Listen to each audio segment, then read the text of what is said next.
మీద ఉన్నటువంటి పెద్దలందరికీ ఇక్కడికి చేసినటువంటి సోదర సోదరీమణులకు విద్యార్థులందరికీ హృదయపూర్వక నమస్కారాలు. It's just vote of thanks type అనమాట. ఫ్యాక్ట్స్ కొన్ని మాట్లాడుకునేసి మనం చప్పట్లు కొట్టాల్సిన అజ్ఞాత వ్యక్తులు చాలామంది ఉన్నారు. వాళ్ళందరికీ చప్పట్లు కొట్టి నా ప్రసంగం ముగిచ్చేస్తాను. మీకు అందరికీ ఓపిక ఉంది కదా చప్పట్లు కొట్టడానికి? ఉందా లేదా? రైట్. యోగి వేమన గారు మహాకవి అని చెప్పి ఇవాళ మనం ఇది సెలబ్రేట్ చేసుకుంటున్నాం. ఆయన్ని ప్రపంచానికి పరిచయం చేసిన వ్యక్తులు వేరు. ఆయన దేశ దిమ్మల్లాగా తిరుగుతూ జనబాహుల్యంలో ఈ పద్యాలు చెప్పుకుంటూ వెళ్తున్నారు. దీన్ని జనం నోట్లో ఉన్నాయి కానీ ఆయన ఎక్కడా రాసింది లేదు, ఆయన ఎక్కడా పబ్లిష్ చేసింది లేదు. 1806 సంవత్సరంలో ఫ్రెంచ్ మిషనరీ వాళ్ళు ఇక్కడికి మన దేశానికి వచ్చినప్పుడు ఒక అతను హిందువుల సంస్కృతి ఆచారాల వ్యవహారాల మీద ఒక గ్రంథం రాశారు.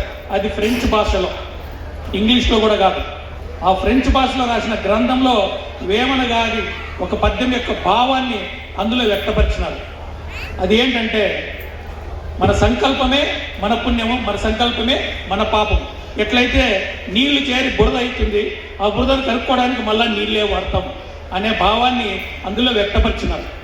సో ఆ ఫ్రెంచ్ మిషనరీ వాళ్ళకి తప్పట్లు కొట్టాలవుతా, ఖచ్చితంగా కొట్టాలి.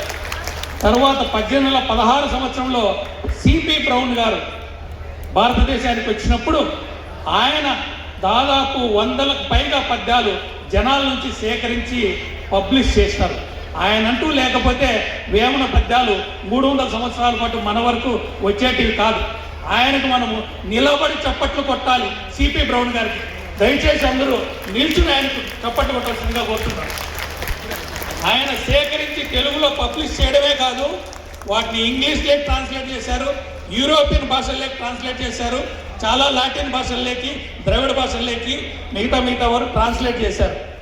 ఒక గొప్ప విషయం ఏంటంటే, యోగి వేమన గారు ఏ తెలుగు కవికి చెందినటువంటి గొప్పతనాన్ని పొందారు. ఎలాగంటే, ప్రపంచంలోని భాషా కవుల్ని ఉన్న వాటిలో ఉత్తమమైన వాళ్ళని ఎంపిక చేయడానికి ఐక్యరాజ్య సంస్థ యునెస్కో సంస్థ ప్రయత్నించినప్పుడు ఒక్కరిని తేల్చింది ప్రపంచ భాషా కవుల్లో ఆయన యోగి వేమన. ఆయన గారి వర్క్స్ని అన్ని భాషల్లోకి ట్రాన్స్లేట్ అయినాయి. ఇటువంటి గొప్ప అదృష్టం ఏ తెలుగు కవికి లేదు. అందుకే శ్రీశ్రీ అంటారు, కవిత్రయం అంటే చెప్పాల సోదరుడు, నన్నయ్య ఎర్రన తిక్కన అంటారు, కానీ కవిత్రయం అంటే తిక్కన, వేమన, గురజాడ అని చెప్పి శ్రీశ్రీ గారు వల్లనేస్తారు. అటువంటి గొప్ప వ్యక్తిని గుర్తించి ఆయన ఒక జ్ఞానజ్యోతి అని, ఆ జ్యోతి కిరణాలు ప్రతి కుటుంబంలోకి వెళ్ళాలి, ప్రతి విద్యార్థి మనసుల్లోకి చొరబడాలనే ఉద్దేశంతో కూటమి ప్రభుత్వం సదుద్దేశంతో ఆయన జయంతిని ఘనంగా నిర్వహించాలని ప్రభుత్వం తరఫున సంకల్పించి పనిచేస్తోంది. అదే విధమైన సంకల్పంతో 10ంతల శక్తితో మన ఎమ్మెల్యే గారు ఆ బాధ్యత తన భుజాల మీద వేసుకొని పనిచేశారు.